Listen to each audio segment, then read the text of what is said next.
이제 하나님 말씀 보시겠습니다. 오늘은 빌립보서입니다. 1장 27절로 30절까지 말씀입니다. 제가 읽습니다. 오직 너희는 그리스도의 복음에 합당하게 생활하라. 이는 내가 너희에게 가보나 떠나 있으나 너희가 한 마음으로 서서 한 뜻으로 복음의 신앙을 위하여 협력하는 것과 무슨 일이든지 대적하는 자들 때문에 두려워하지 아니하는 이 일을 듣고자 함이라. 이것이 그들에게는 멸망의 증거요 너희에게는 구원의 증거니 이는 하나님께로부터 난 것이라. 그리스도를 위하여 너희에게 은혜를 주신 것은 다만 그를 믿을 뿐 아니라 또한 그를 위하여 고난도 받게 하려 하심이라. 30절입니다. 너희에게도 그와 같이 싸움이 있으니 너희가 내 안에서 본 바요 이제도 내 안에서 듣는 바니라. 아멘. 오늘은 빌립보서 1장 27절로 마지막 절 30절까지 말씀을 제가 봉독했습니다. 오늘 말씀을 보니까요. 오직 너희는 이렇게 말씀하시면서 그리스도의 복음에 합당하게 생활하라. 복음에 합당하게 생활하라. 제가 제목을 오늘 성경 구절로 제목을 잡았습니다. 처음에는 복음에 합당하게 생활하라 이렇게 제목을 잡았다가 가만히 그 성경을 한 번, 두 번 읽다 보니까는 그리스도의 복음에 합당하게 생활하라 이렇게 되어 있어요. 그래서 제목을 제가 바꿨습니다. 그리스도의라는 그 단어를 포함시켜 가지고 그리스도의 복음에 합당하게 생활하라. 왜냐하면은 복음, 기쁜 소식이죠. 근데 이 기쁜 소식이라고 하는 것이 어떤 사람에게는 그리스도의 복음이 아니고 어떤 교주의 이름을 붙여서 그 교주가 말하는 것을 복음이라고 말하지 않습니까? 복된 소식이라는 거죠. 복된 음성. 그게 아니라는 거죠. 오직, only, 오직 그리스도의 복음, 이 그리스도의 복음에 합당하게 생활하라. 뭐 예전 성경에는 행하라 이런 말씀을 하고 있는데 그래서 오늘 말씀을 중심해서 그리스도의 복음에 합당하게 생활하는 것은 무엇인가? 제가 지난 주일은 또 야고보서를 설교하면서 율법에 대해서 그리고 복음의 그 하나님의 은혜에 대해서 제가 말씀을 전했습니다. 율법이라고 하는 것은 자유와 또한 사랑이라 그런 표현을 제가 했습니다. 그래서 지난 주일 설교를 여러분들께서 얼마나 기억하고 계실는지 모르지만은 저는 오늘 또 지난 주일 설교를 제 설교를 제가 듣습니다.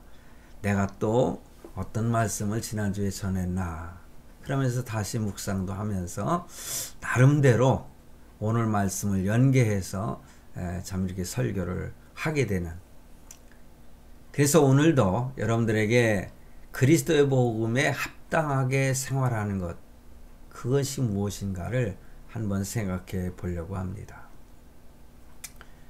여러분 어떤 사람은요 이 한국 사람들 우리나라 사람들이 아주 유난히 잘하는 것이 있다 그렇게 말하는데 외국에 제가 여행을 하다 보면은요 우리 한국 사람들을 많이 알아요. 요즘이야 여행을 많이 못 가잖아요. 코로나 때문에. 근데 예전에는 우리 한국 사람들이 여행을 많이 다닙니다. 전 세계로. 그러다 보니까는 한국 사람인 걸 금방 알아보고 뭐라고 하는지 압니까? 빨리빨리 빨리빨리 그러면서 웃어요. 그리고 우리 한국 사람들이 성격이 아주 급하다는 표현을 하는 것 같습니다. 사실 저도 참 성격이 급하고요. 한평생 살다 보니까 부부지간에도요. 제 집사람도 성격이 더럽게 표현이 좀 이렇게 해서 미안합니다. 급하더라고요. 죄송합니다. 평소에 제가 좀 그런 말 잘 써요. 자, 성격이 막 급하고요. 오늘 아침에 우리 콩이란 놈이요. 이놈이 고기를 좋아해가지고 지 사료, 아주 비싼 거 사료를 사다 주는데도 요 놈이 안 먹어요.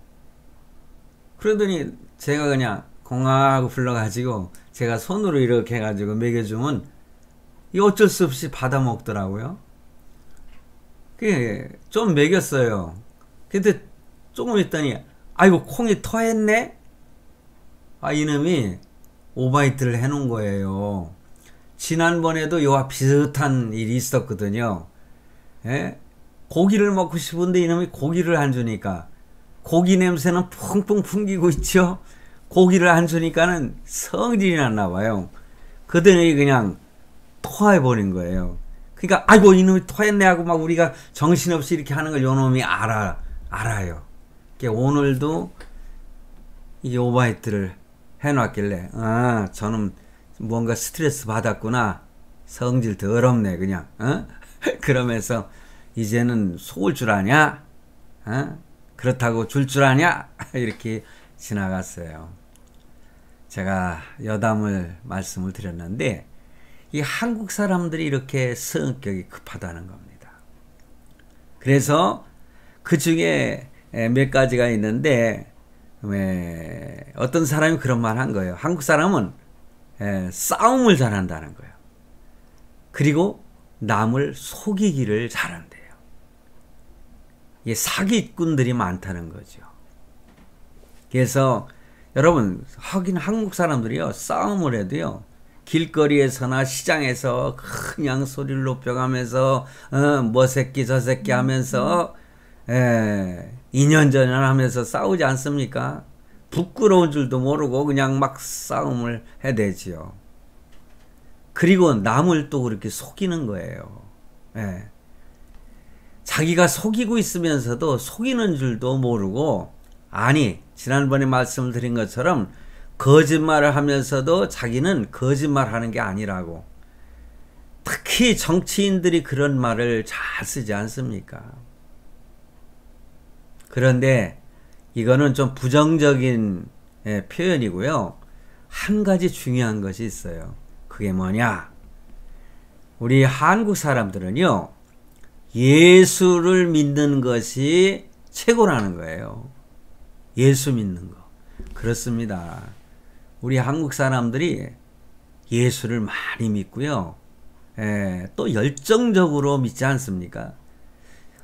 어떤 사람은 이것을 부정적인 의미로다가 예수 믿는 사람을 좀 비난하는 그런 내용을 이야기하고 있는 것인데 사실은 이것이 부정적일 수가 없죠. 저는요. 참 긍정적이라고 생각을 해요. 제가 신학대학원 다닐 적에 선교학 교수님께서 그런 얘기를 하더라고요.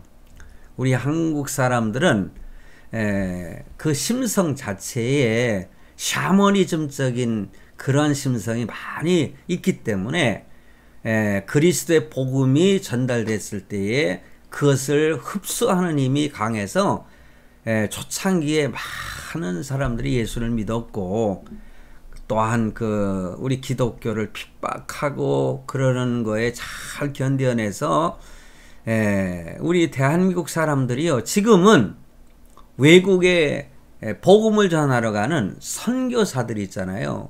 세계에서 1위지 않습니까? 저도 잠시 선교사로 나갔다 왔지만은요 선교사들이 참 많아요.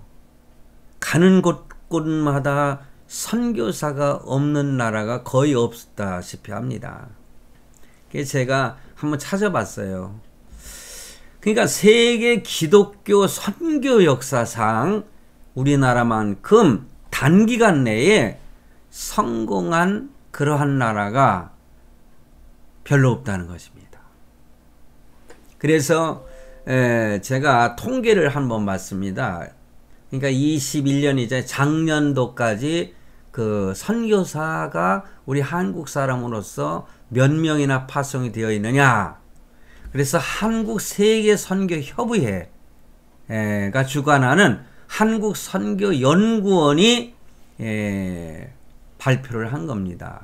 2020년 그 한국 선교 현황이라고 해서요. 그런데 제가 이것을 다 말씀드릴 수는 없고요.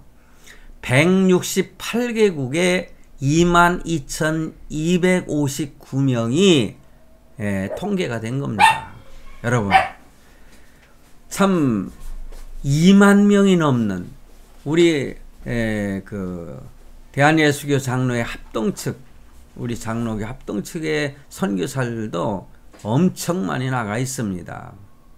그런데 2019년도보다는요, 한 5,780명 정도 줄었다는 거예요. 사실은 뭐 코로나로 인해서 그 뒤에 더 많은 선교사들이 한국에 돌아올 수밖에 없는. 그래서 제 친구 선교사도 참 잠시 들어왔다가 얼마 전에 다시 인도네시아로 출국을 했는데, 이렇게 단기간 내에 전 세계에 통계적으로 볼 때 168개국이라고 했지 않습니까? 이렇게 많은 선교사가 파송이 되고 복음을 전할 수 있는 나라가 됐다는 것은 참 대한민국 사람으로서, 믿는 성도로서, 아니면 목회자로서도 긍지를 가질 수 있는 내용이라고 생각을 해요. 자, 이렇게 뭐 한 1,000만 명이 넘는 성도들이라고 했지 않습니까?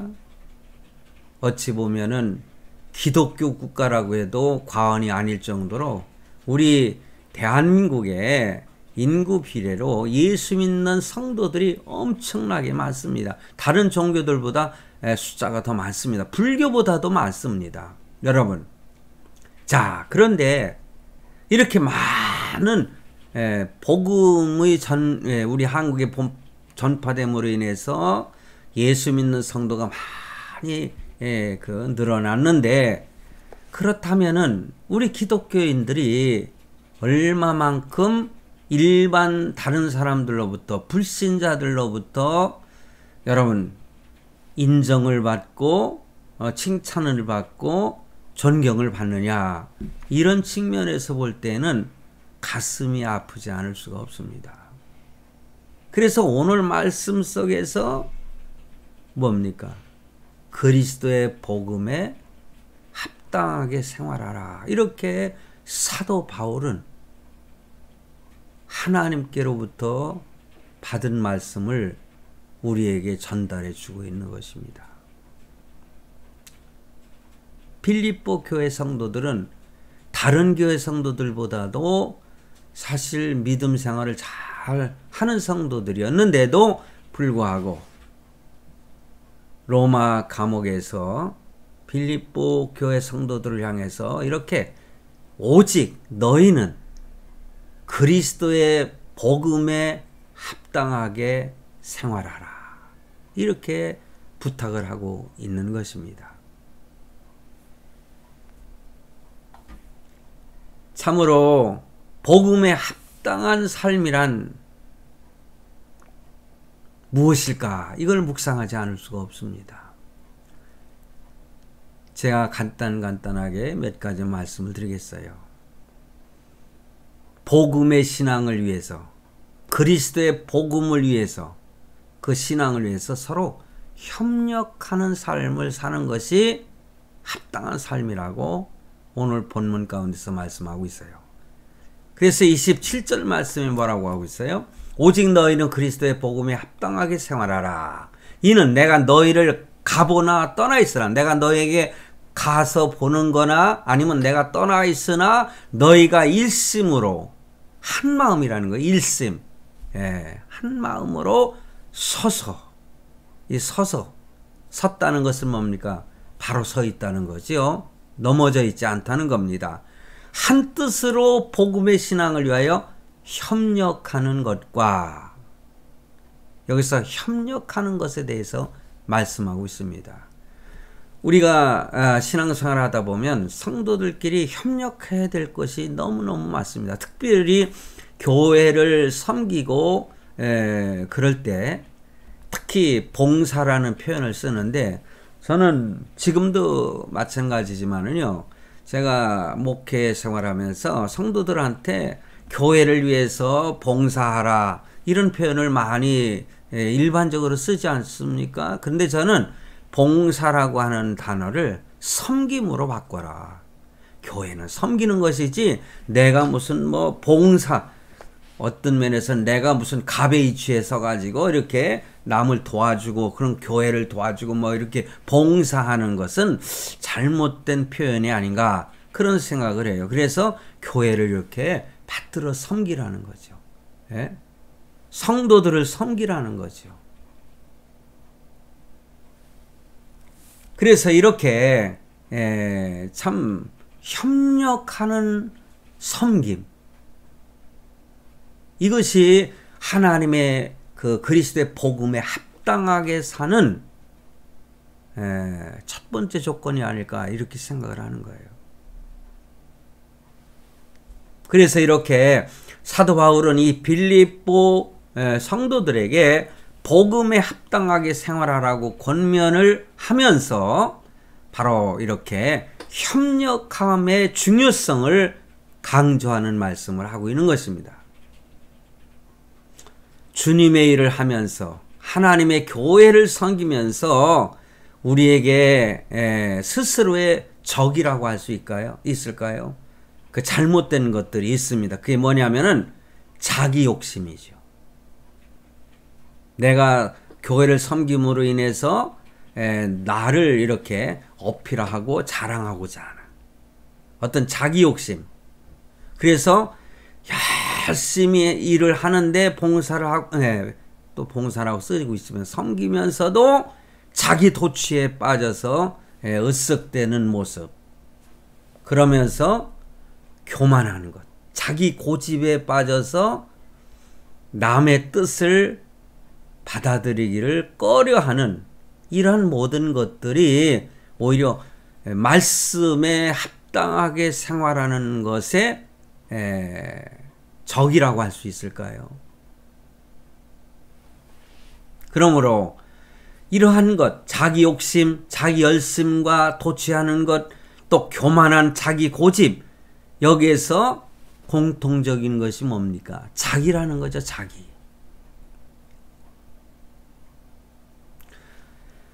수많은 공동체가 그 자기 때문에 어려움을 겪는 경우가 많은 것을 여러분들도 경험을 해 보셨을 줄로 생각을 합니다. 성도 여러분, 복음의 핵심 가치가 무엇입니까? 그거는 십자가잖아요. 십자가. 십자가가 없는 섬김, 삶이라고 하는 것은 공허한 것이죠. 그래서 복음의 핵심은 뭐냐? 그리스도의 복음의 핵심은 십자가입니다. 예수님께서 십자가에서 죽으셨잖아요. 피를 흘리셨잖아요. 누구를 위해서요? 자기 백성을 위해서. 자기 백성이 누굽니까? 오늘 저와 여러분. 하나님의 선택함을 받은, 부르심을 받은 저와 여러분을 위해서 십자가에서 죽으셨잖아요. 그러므로 십자가의 내용이라고 하면은 핵심 가치라고 할 수 있는 것은 바로 죽음이라는 거죠. 예수님이 십자가에서 죽으신 것처럼. 그래서 주님이 뭐라고 했어요? 나를 따라오려거든 자기 십자가를 지고 주님을 따르는 자가, 따라오는 자가 바로 제자라고 그렇게 말씀하고 있습니다. 성도 여러분, 여러분은 주님의 제자이십니까? 그러면 자기 십자가를 지고 주님을 따르는 자라고 말씀하고 있잖아요. 나에게 주어진 십자가를 지고 주님을 따르는 자가 진정한 참 제자가 되는 것이죠. 그러므로 우리는 내 자신을 죽이고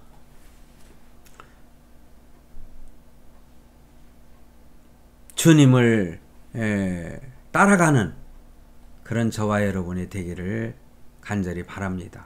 그러려면은 나를 죽여야만이 서로가 협력할 수 있고 손에 손을 잡고 하나님을 섬기며 하나님을 따라갈 수 있는 것입니다.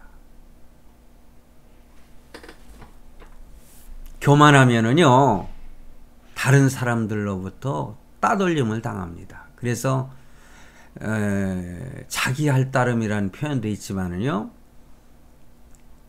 학교에서 왕따를 당하는 아이들 보면은 잘못된 아이들이 그 아이를 한 아이를 이렇게 괴롭히기 위해서 왕따하는 경우도 있지만은요 왕따를 당하는 사람도 자기 자신을 돌아볼 수 있어야 돼요. 왜 내가 저들에게 왕따를 당하고 있는가? 따돌림을 당하고 있는가? 어쩌면 내가 교만해가지고 다른 사람들을 무시하고 인정하지 않고 그렇기 때문에 저들이 나를 싫어하고 배척하는 것이 아닌가? 그러니까 그러다 보니까는 협력이 안 되는 것이죠.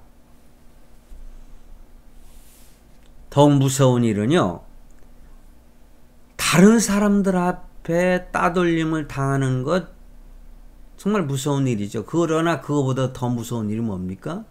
하나님으로부터 따돌림을 당하는 거, 이 무서운 일입니다. 그래서 하나님은 어떤 사람들을 따돌리시느냐? 성경은 말씀하시기를 교만은 패망의 선봉이라고 분명히 말씀하고 있잖아요. 교만하면은 하나님도 보기 싫어하세요. 그러므로 협력을 잘 하려고 하면은 뭐가 필요합니까? 겸손인 것입니다. 예수님께서 스스로 말씀하시기를 나는 온유하고 겸손하니, 온유해야지요. 되게 성격이 급한 사람들 보면은 저도 그런 부류에 속합니다. 성격이 과하고 그러다 보면은 뭐라고 할까요? 그냥 때로는 겸손하지 못하고 교만해가지고 이럴 때가 많이 있어요. 자, 협력을 잘하려면 겸손해야 된다. 예수님처럼 온유, 제가 온유라는 말씀을 하다가 제 얘기를 했는데 그래요. 사람은 착 보면 저 사람은 참 온유한 사람이야. 제가 온유라는 단어를 표현하지 않아도 강한 사람이 자기를 절제하고 다른 사람들에게 부드럽게 대하는 모습, 이것이 온유한 것이잖아요. 겸손은 뭡니까? 얼마든지 자랑할 만하고 참 다른 사람보다 강하지만은 자기를 낮추는 것, 이것이 겸손한 것 아니겠습니까? 그러므로 우리는 주님을 닮아가는 사람으로서 주님의 온유함과 주님의 겸손함을 우리가 닮아가야 되지 않겠나. 그래야만이 이렇게 성도들이 서로서로 협력하여 복음을 위해서 협력함으로 널리 전파할 수가 있지 않겠냐. 그래서 합당하게 우리가 생활하는 것, 이렇게 서로가 협력을 해야 돼요. 가정에서도 부모와 자식이 서로 협력하고 형제와 형제가 서로 협력하고, 근데 이 협력하기 위해서는요 자기 욕심을 버려야 되고 자기를 버려야 되잖아요.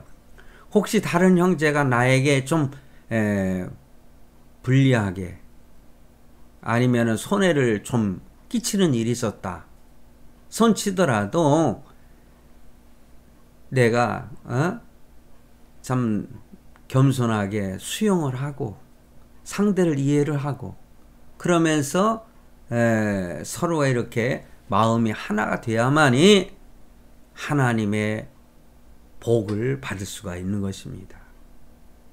교회도 그렇고 가정도 그렇습니다. 고연히 내가 누군데 하면서 나를 무시해? 그리고 뭐 약속을 어겨? 이런 식으로 하면서 잘난 척 해봤자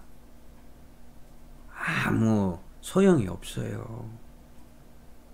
그냥 겸손하게 낮아져서 이렇게 수용을 하고 하다 보면은 혹시 형제가 나에게 좀 손해를 끼치다가도 이러면 안 되겠구나 하고서는 더 인정을 하고 더 협력하고 이렇게 하나가 되지 않겠습니까?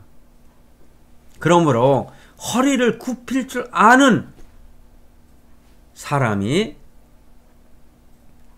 또한 형제를 얻을 수가 있는 것입니다. 자, 두 번째로 그러면 어떤 삶이, 어떤 생활이 합당한 삶이냐? 여러분, 내 원수, 대적으로부터 두려워하지 말라는 거예요. 쫄지 말라는 겁니다. 그게 뭔지 아십니까? 오늘 보면 28절 말씀에 아무 일에든지 대적하는 자를 인하여 두려워하지 아니하는 이 일을 듣고자 함이라. 너희가 강하게 담대하게 생활하는 모습을 그런 소식을 듣고자 함이라. 이렇게 빌립보 성도들을 향해서 바울이 말하고 있는 것입니다. 두려워하지 말라는 거예요. 강하고 담대하라는 거예요. 여호수아가 가나안 땅을 정복하러 들어갈 때에 하나님께서 주신 말씀이 뭐였어요? 강하고 담대하라. 내가 너에게 약속한 그 땅을 너에게 다 주시겠다 이렇게 말씀하시면서 강하고 담대하라. 두려워하지 마라. 사도 바울 당시에 기독교가 어떤 상황이었습니까? 핍박과 고난과 죽음을 경험해야 되는 그러한 엄청난 박해가 심했던 시기 아닙니까? 그렇게 연약했습니다. 로마의 황제로부터 핍박은 너무나 놀랍고 대단했잖아요. 중세 역사를 보면 초대 역사를 보면은 그런 기록들이 기독교 역사에 기록되어 있습니다. 제가 로마에 갔을 때에 카타콤이라고 하는 곳을 방문하게 됐는데 거기는 큰 그냥 동굴을 만들어 놓고 그 속에서 기독교인들이 숨어 살았잖아요. 거기를 들어갔는데 다 볼 수는 없지만은 동굴 속에요. 또 동굴 속에 시체 하나가 들어갈 만한 그런 땅을 파가지고 거기에다가 죽은 사람을 갖다 장례를 치러가지고 거기에 이렇게 뼈가 이렇게 고스란히 있는 그런 무덤도 있더라고요. 그래서 카타콤은 무덤이라고 하지 않습니까? 그런데 실상은 거기가 기독교인들의 생활 공간이었다는 거죠. 그만큼 그 당시에 예수 믿는 성도들이 얼마나 공포와 두려움에 떨었겠습니까?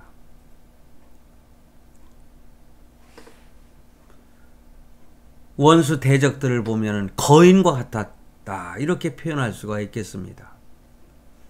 그런 상황에서도 바울은 빌립보 성도들에게 대적하는 자를 인하여 두려워하지 말라 이렇게 말씀을 하고 있는 것입니다. 그 모습을 사도 바울은 바로 구원의 중요한 증거라고 그렇게 표현하고 있습니다. 하나님은 우리에게 어떤 분이십니까? 나에게 닥쳐오는 그 문제보다도 더 크고 나를 향해서 핍박하고 고난한 그 대적보다도 더 크신 분이 우리 하나님이시잖아요.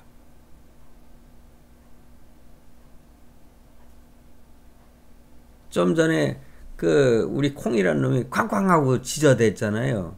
웃기는 놈이에요. 아, 그러면은 소리 나는 쪽으로 가가지고서는 상대를 향해서 꽝꽝 지저대고 해야 될 거 아니에요? 하, 이 놈은요, 꽝! 하고 직구는 저기 뭐야, 저를 아껴주는 주인에게로 후다닥 뛰어가가지고 거기 안겨요. 그게 뭡니까? 우리 저 큰아들이 그 콩이를 굉장히 그 아끼고 사랑하는데 꽝꽝 짖다가는 어디로 달려가느냐? 제가 이제 나보고 아빠라고 부르라고 했으니까 지형이라고 할 수 있죠. 지형한테 가가지고 그냥 안겨가지고요. 걔네가 속으로 웃어요. 아이 놈 개새끼가 지가 짖고 하면은 가가지고 물어 뜯으려고 이렇게 상대를 향해서 하는 게 아니라 왕왕 짖어대고는 거기 가서 폭 안기는 거예요. 꼭 우리 예수 믿는 사람들은 비슷하지 않습니까? 큰 소리는 뻥뻥 치고 하나님 앞에 가서 품에 안기려고 하는 거예요. 여러분, 그렇게 크신 분이 우리 주님이시잖아요. 그러니까 아빠 손을 붙들고 있는 어린아이는 자기보다 등치가 큰 아예 사람을 통해서 야야 까불지 마, 저보다도 그냥 크고 학렬이 높은 뭐 이런 거와 비슷한 거 아니겠습니까? 그런데도 상대는 어떻게 해요? 우리를 해할 수가 없어요. 왜냐? 아버지가 딱 붙들고 계시고 지키고 계시니까.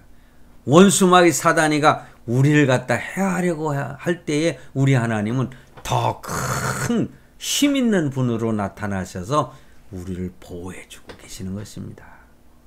할렐루야. 얼마나 감사합니까? 그래서 두려워할 필요가 없다는 것이죠.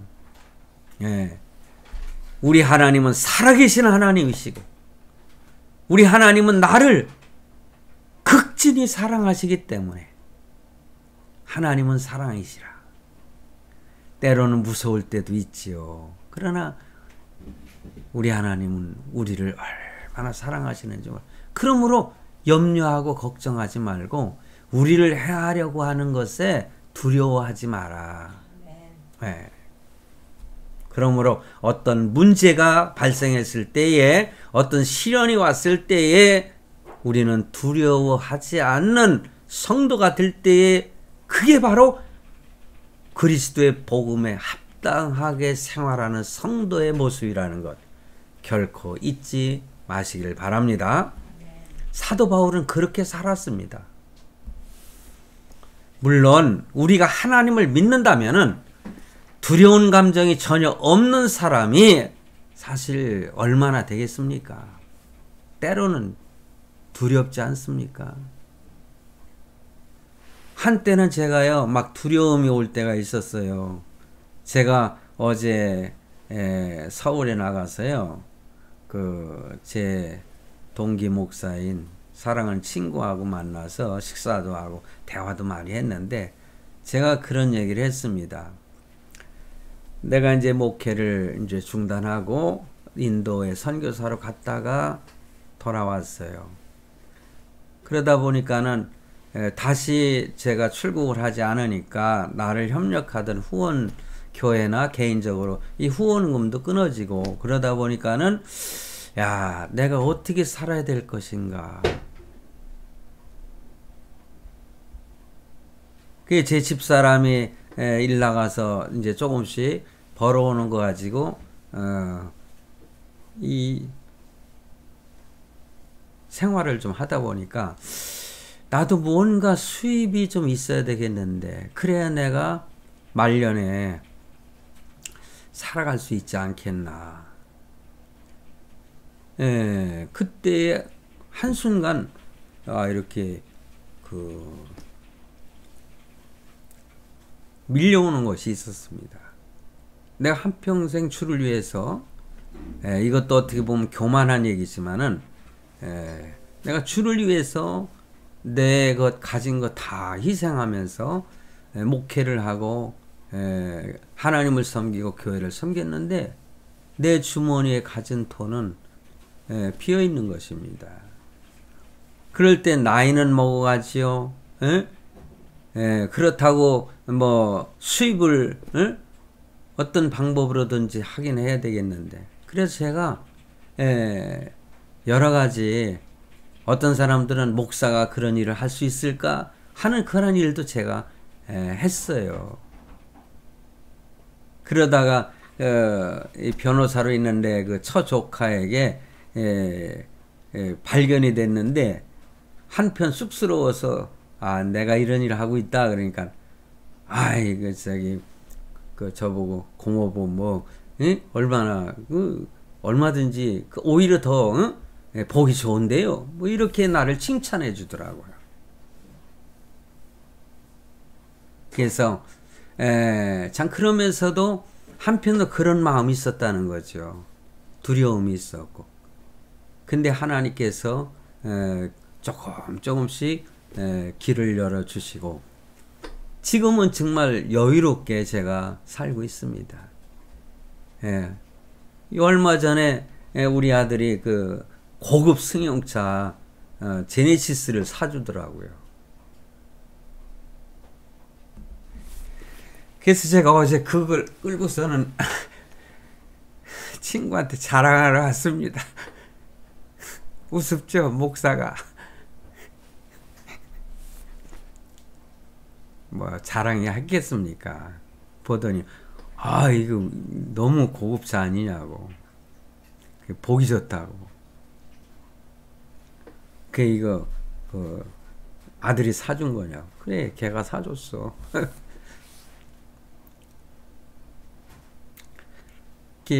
우리 아들이 한 10여 년부터 그걸 사주겠다고 약속을 하더라고요. 근데 지가 뭘 이걸 사줘. 근데 결국은 그 소원대로 이루어졌고, 그 정도면은 우리가 지금 여유롭게 생활한다는 거 짐작이 되지 않겠습니까? 여유롭게 살아요. 제가 우리 친구 선교사한테도요, 몇십만 원씩 이렇게 선교를 보내면서 이제 계속적으로 이제 그런 하나님께서 선한 마음으로 행할 때에 하나님은 복을 주신다. 저는 그렇게 믿습니다. 때로는 이렇게 두려울 때도 있습니다만은 극복하고 살아갈 때에 합당하게 인정해 주시는 하나님께서 마음에 또한 소원을 주시는 복을 받아 누리는 것입니다. 그래서 29절에 그랬잖아요. 그리스도를 위하여 세 번째 말씀을 드리는 겁니다. 두려움도 그렇게 이길 수 있다는 거. 그리고 세 번째는 우리가 그리스도를 위해서 고난도 감수하는 삶을 사는 것이 합당한 삶이다. 그래서 29절 말씀에 그리스도를 위하여 너희에게 은혜를 주신 것은 다만 그를 믿을 뿐 아니라 또한 그를 위하여 고난도 받게 하심이라. 고난도 받는 것이에요.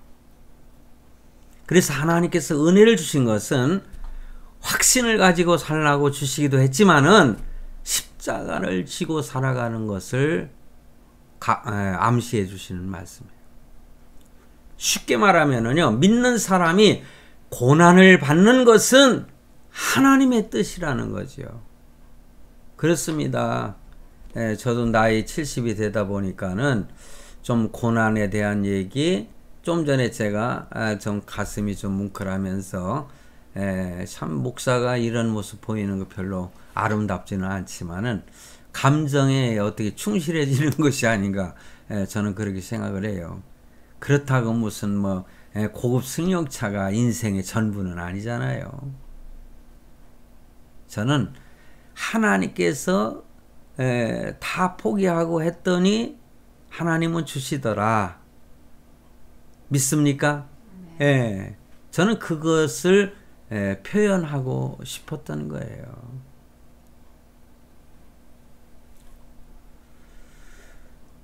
자, 고난을 받는 것 또한 하나님의 뜻이라고 생각을 하는데 그 고난을 잘 극복하면은 얼마나 큰 축복이 되는지를 우리는 알아야 돼요.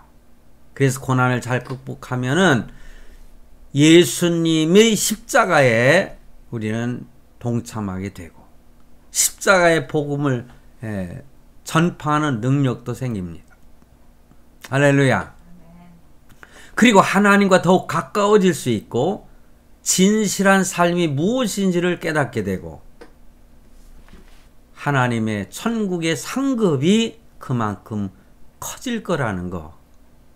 고난이 온다고 너무 거기에 매이지를 마시기 바랍니다. 그런 의미에서 고난은 어느 목사님은 그렇게 표현을 했어요. 변장을 하고 오는 하나님의 축복이다. 그게 제가 그 세상 떠나신 천국에 가신 그 옥하는 목사님의 책을 보다가 그런가요? 아니 내가 지금 착각을 하는지 모르겠습니다만은 그 설교 내용에서 그 내용일 겁니다. 변장하고 찾아오는 하나님의 축복, 그게 고난이라는 거죠. 살아보니까 그 말이 맞아요. 그래서 29절에 사도 바울은 고난도 받게 하신다, 이렇게 말씀하고 있는 것입니다. 그래서 그 말씀을 자세히 보면은 이 능동적으로 고난의 십자가를 지라는 그런 말씀이에요. 능동적이 어쩔 수 없이 지는 것이 아니라 능동적으로 짊어지고 가는 거예요. 세상과 싸우자는 거예요. 적극적으로 싸우자는 거예요. 그래서 30절 말씀을 보면은 이 사도 바울에게도 그런 싸움, 그런 고난이 자기에게 있다. 빌립보 감옥에서, 빌립보 감옥도 들어갔고 로마의 감옥에 들어가서 빌립보 성도들에게 이런 편지를 쓰고 있는 거 아니겠습니까? 저는 얼마 전 유튜브를 많이 제가 보고요. 정치적인 그런 유튜브들도 많이 보게 되는데, 사실 우파나 좌파 이렇게 보다 보면은요, 내 사상에 맞지 않는 좌파들의 그 내용을 보면은 쓴 거짓말만 하고 있어요. 그러면서도 제가 어떤 생각을 하게 되냐면, 가끔 이 나라가 자유민주주의 국가가 퇴색이 되고 나중에 북한과 고려 연방제가 돼가지고 공산화가 된다거나 사회주의 국가로 변하면 어떻게 될까? 기독교를 핍박할 거 아니겠어요? 종교를 허락하지 않는 공산주의 사회주의 국가는 우리가 살기가 너무너무 힘들지 않겠어요? 그리고 독재라든가. 그래서 이렇게 좌파와 우파가 서로 죽이고 서로 싸우고 때가 되면은 또 생명을 위협하고 독재 권력이 또한 위협을 하고 타 종교가 우리를 위협한다면은 어떻게 될까?